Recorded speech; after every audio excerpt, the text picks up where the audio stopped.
Muitas dúvidas surgem a respeito dos temas relacionados aos últimos dias. E eu quero dizer para você que os profetas menores, eles estão recheados de informações relacionadas ali ao contexto da última semana, dos últimos dias antes da vinda do Senhor Jesus Cristo e também sobre o estabelecimento do reino. E hoje eu vou te trazer informações valiosíssimas sobre o livro de Obadias e a relação com a grande tribulação e também com o anticristo. Então eu convido você, com toda a humildade, a você ficar até o final do vídeo, tá?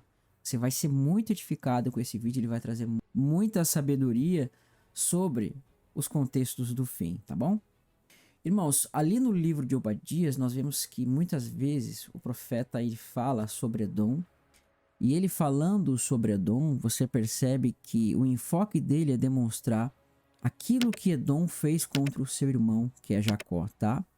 E essa relação de Esaú, Edom, né? Edom é Esaú, Esaú com Jacó, ela traz um pano de fundo daquela perseguição lá do início, quando Jacó, né, vai e toma a bênção de Esaú.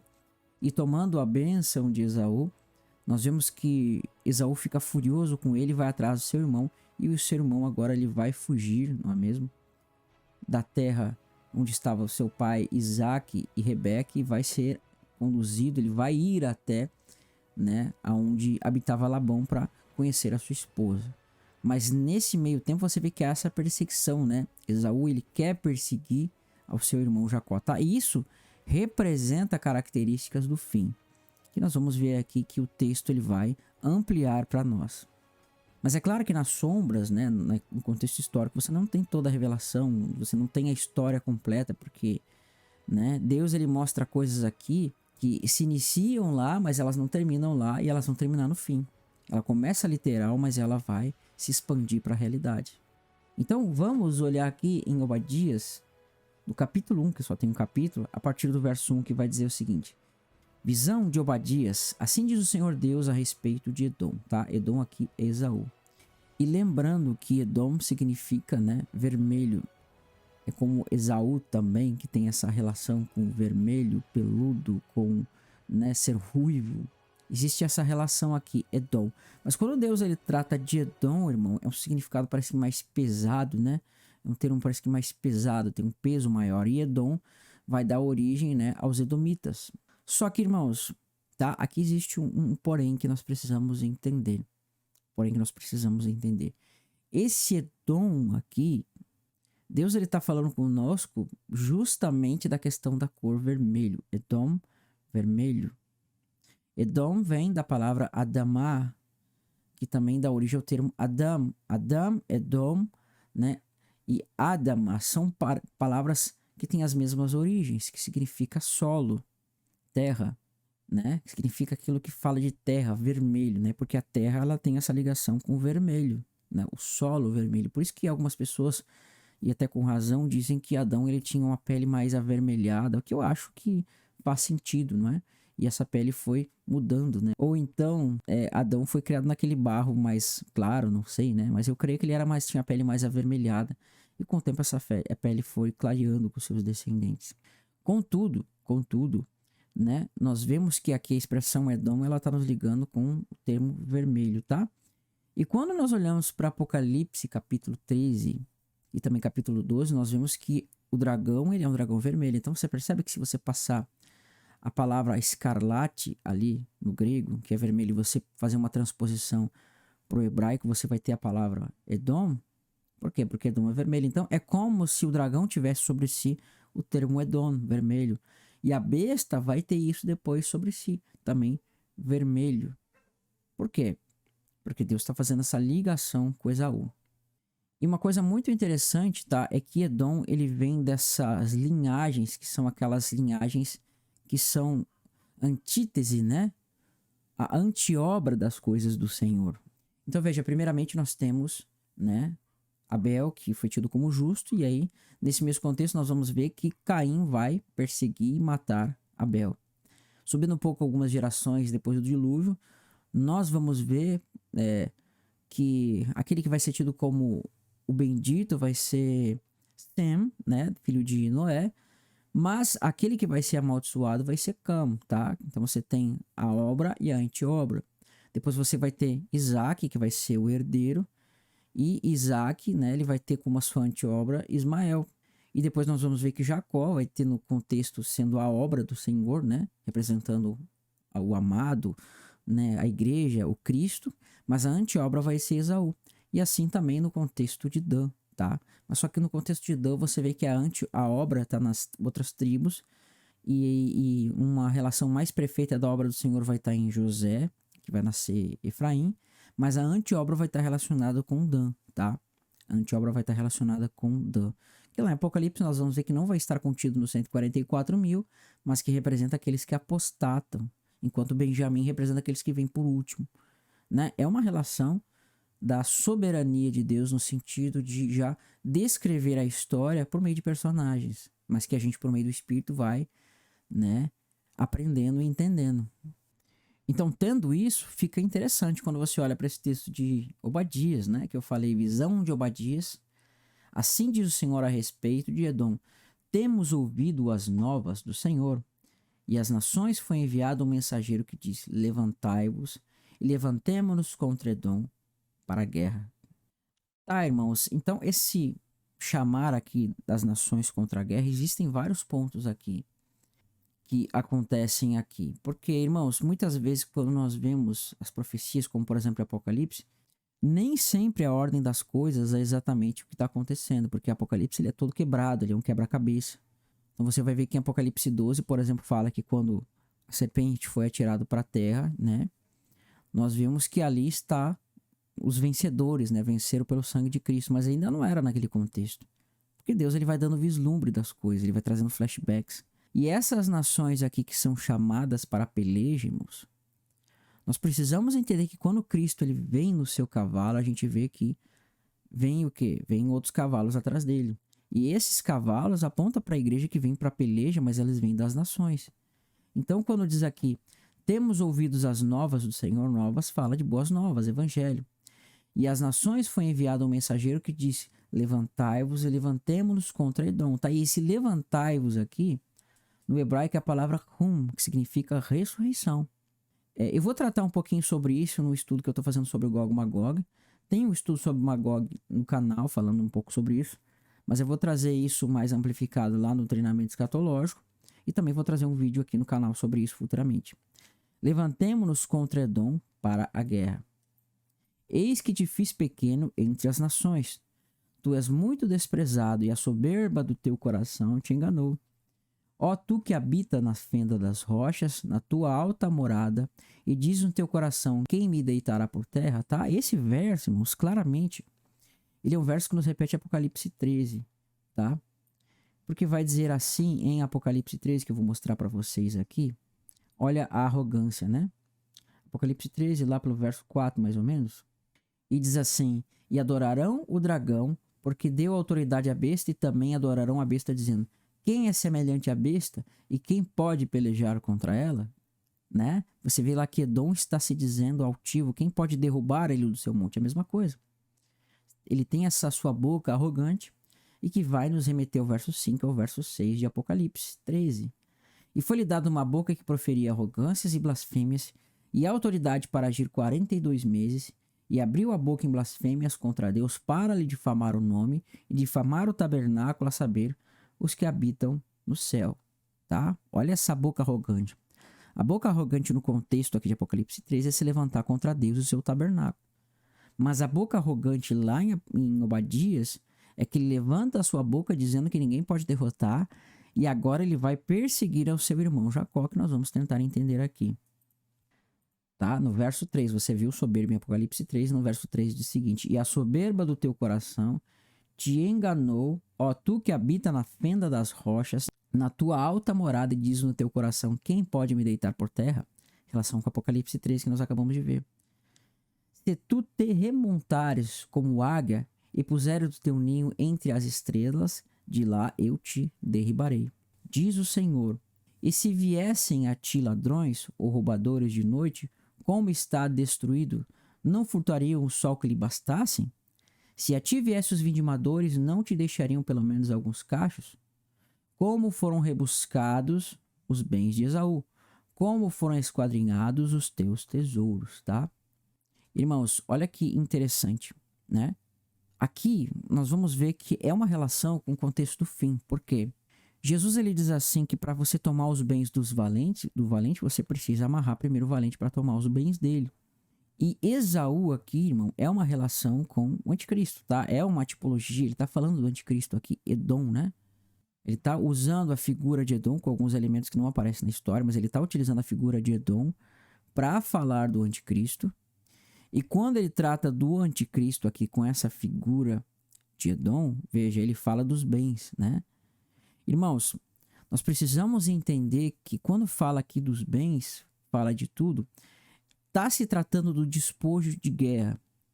E Abraão, quando ele vence os reis, né, aqueles reis lá que estavam pelejando, em Gênesis 13 e 14, nós vamos ver que quando ele vence os reis, ele toma aquele despojo dos reis e entrega para Melquisedeque a 10ª parte. Aqui você tem essa relação. E esses ladrões aqui que vem tá falando do que? Da vinda do Senhor como ladrão que vai tirar os bens de Esaú, né? E esses bens fala da vinda do Senhor, fala no sentido de que a igreja vai ser tomada desse contexto. Então, eu tenho um vídeo no canal que eu falo muito sobre isso, que é chamado O Dízimo de Abraão. Então, você pesquisa aqui no canal O Dízimo de Abraão, onde você vai ver o que significa os despojos daquela guerra que Abraão fez com os reis, e ele entregou isso como dízimo, né? Então, vão vir ladrões que vão tomar esse dízimo, né, esse despojo de Esaú e vão entregar ao Senhor, ou seja, o Senhor amarrando o valente, tomando os seus bens, né? Isso é muito tremendo o que está aparecendo aqui. Porque Esaú, na verdade, aqui não fala só, né, necessariamente do anticristo, mas fala do reino. Porque você vê que ele veio com o exército, fala do dragão que está por trás de tudo isso, né? E o Senhor amarrando esse valente e tomando os seus bens. Por isso que em Apocalipse 20 nós vamos ver o dragão que foi amarrado e foi colocado no abismo onde foi selado por 1000 anos, né? Então assim Cristo está tomando os bens desse valente, que fala de almas, fala de vidas. E diz, mas todos os teus aliados te levaram para fora dos teus limites. E os que gozam da tua paz te enganaram, prevaleceram-se contra ti os que comem do teu pão, e puseram armadilhas para os teus pés. Não há em Edom entendimento, né? Você vê que em Daniel capítulo 11 e Daniel capítulo 7, nós vamos ver que chifres, né? 3 chifres se levantarão contra a besta, tá?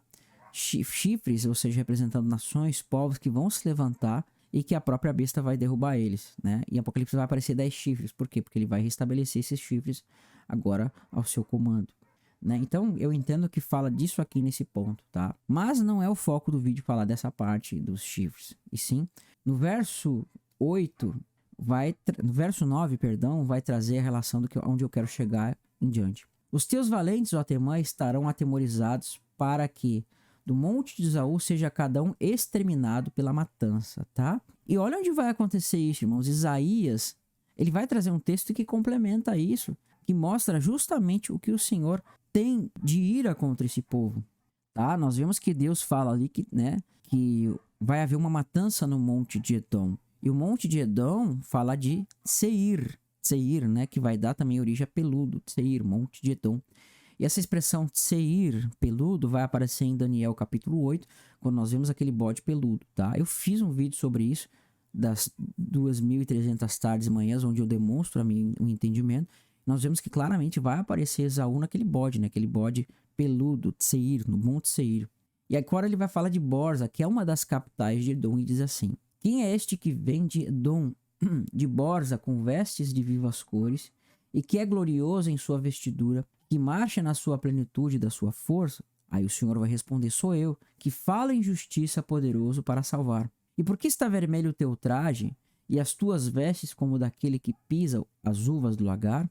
E ele vai dizer: o lagar eu pisei sozinho, e dos povos nenhum homem se achava comigo. Pisei as uvas na minha ira, e no meu furor esmaguei, e o seu sangue me salpicou as vestes e manchou meu traje todo. Porque o dia da vingança me estava no coração, e o ano dos meus remidos é chegado, tá? E esse texto ele vai se somar com outro texto de Isaías que vai dizer o seguinte, olha só, aqui, né, tratando da ira do Senhor dos últimos dias. Verso 1 do Isaías 34. Chegai-vos, nações, para ouvir, e vós, povos, escutai, e ouça a terra e a sua plenitude, e o mundo e tudo quanto produz, porque a indignação do Senhor está contra todas as nações, e seu furor contra todo o exército delas. Eles a destinou para a peleja e para a destruição, e as entregou à matança. E os seus mortos serão lançados fora, e o seu cadáver subirá ao mau cheiro. E do seu sangue deles se inundarão os montes. E todo o exército do céu se dissolverá, tá vendo? Né? O sexto selo. E os céus se enrolarão como um pergaminho, e todo o seu exército cairá, como cai a folha da vide e a folha da figueira. Você lê o sexto selo, você vai ver isso claramente. Apocalipse capítulo 6, a partir do verso 12 mais ou menos. Porque a minha espada se embriagou nos céus, e eis que desce para exercer juízo sobre Edom. Olha só. E sobre o povo que destinei para a destruição. Tá? Então, Edom é o povo que Deus destinou para a destruição. E aqui você vê que Deus também está indignado contra todas as nações, mas Edom vai ser o cabeça dessas nações que vai conduzir eles para quê? Para a peleja contra o povo de Deus. Então, Edom é aquele que se levanta contra o povo de Deus e vai pelejar contra o povo, mas ele vai ter várias nações como suas aliadas. E aí você entende o verso 9 que vai dizer: né? Os teus valentes, ó Temã, aqui fala de Temã, é uma região de Esaú, estarão atemorizados para que do monte de Esaú seja cada um exterminado pela matança, por causa da violência feita ao teu irmão Jacó, tá? Lembra que eu falei daquela relação de carne, espírito, da obra e anti-obra? Então Jacó é aquele que foi amado por Deus, e Esaú é aquele que foi odiado por Deus. E nós vamos ver que Esaú vai ser odiado por Deus, Esaú é aquele que não foi aceito por Deus, é aquele que profanou a sua herança e é aquele que está destinado para a destruição. Mas isso tem uma causa: por causa da violência feita a teu irmão Jacó, cobrir-te-á a vergonha e serás exterminado para sempre. No dia em que, estando tu presente, estranhos lhe levaram os bens e estrangeiros lhe entraram pelas portas e deitaram sorte sobre Jerusalém, tu mesmo era um deles, tá? Uma relação histórica que quando Nabucodonosor e também os reis assírios entraram em Israel, né, Nabucodonosor em Jerusalém, Esaú caçoou disso, riu do seu irmão e pelo contrário ajudou a saquear, né? Os edomitas ajudaram a saquear os bens de Israel. Então Deus se indignou contra isso e Deus vai utilizar isso para o final para mostrar a sua indignação. Porque enquanto muitos povos agora começam a perseguir a igreja, nós vamos ver que Esaú, na representação desse anticristo, desse homem do pecado, vai se alegrar com isso. Por isso que diz assim: no dia que estando tu presente, estranhos levaram os bens e estrangeiros lhe entraram pelas portas e deitaram sorte sobre Jerusalém, tu mesmo era um deles. Mas tu não devias ter olhado com prazer para o dia do teu irmão, o dia da sua calamidade, nem ter te alegrado sobre os filhos de Judá no dia da sua ruína, nem de ter falado de boca cheia no dia da angústia, tá? Olha que tremendo. Aqui você vê do dia da angústia. E esse dia da angústia é, irmãos, a grande tribulação. É a angústia de Jacó que vai estar descrito em outro profeta. E diz assim no verso 7 de Jeremias 30. Ah, que grande é aquele dia, e não há outro semelhante. É tempo de angústia para Jacó, e ele, porém, será livre dela. O que é essa angústia de Jacó? Você imagina lá no início Jacó sendo perseguido pelo seu irmão Esaú, ele ficou em angústia, tá? Então isso já estava profetizando lá no passado. Jacó sentindo essa angústia pela perseguição do seu irmão, por ele ser o herdeiro, e agora Esaú quer tomar posse dessa herança à força, né?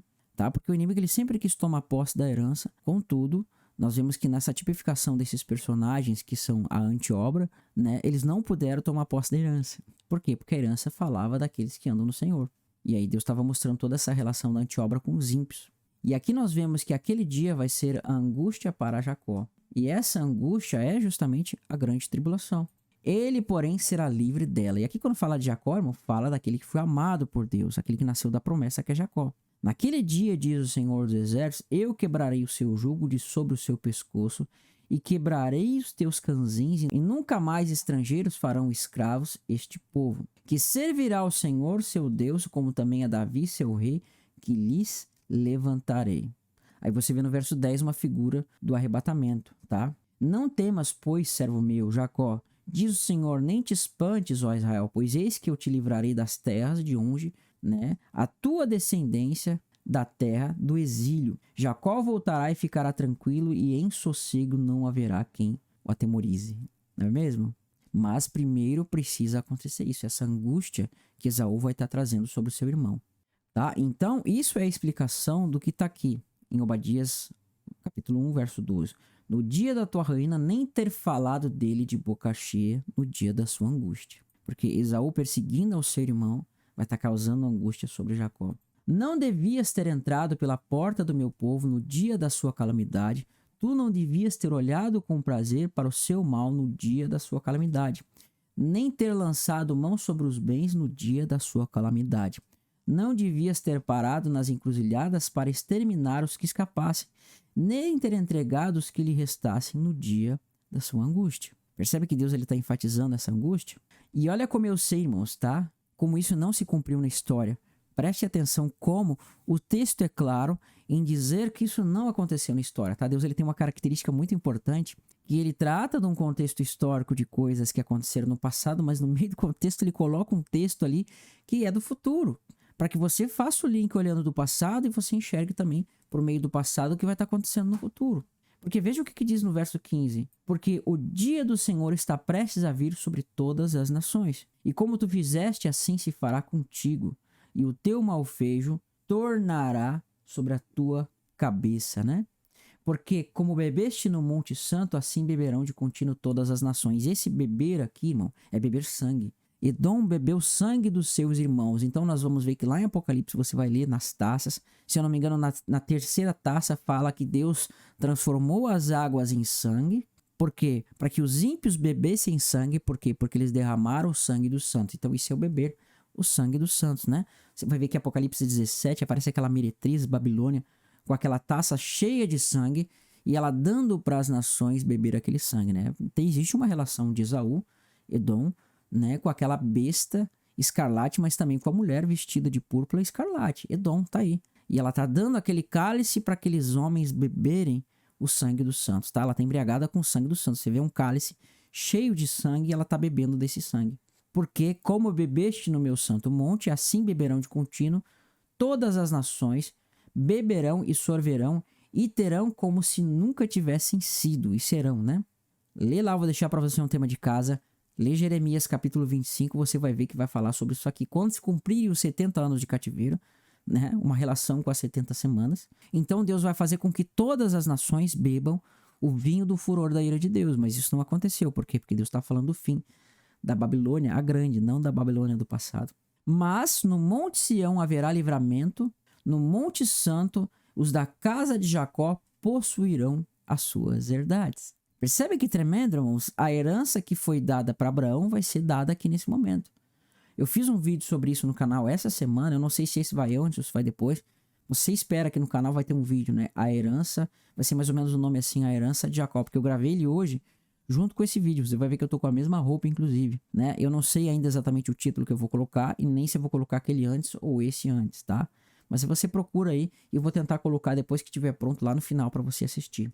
E a casa de Jacó será fogo, e a casa de José chama, e a casa de Esaú e restolho, e aqueles que incendiarão a este o consumirão, e ninguém mais restará da casa de Esaú, porque o Senhor falou. E os de Neguebe possuirão o monte de Esaú. Olha que interessante. E os da planície aos filisteus. Possuirão também os campos de Efraim e os campos de Samaria, e Benjamim possuirá a Gileade.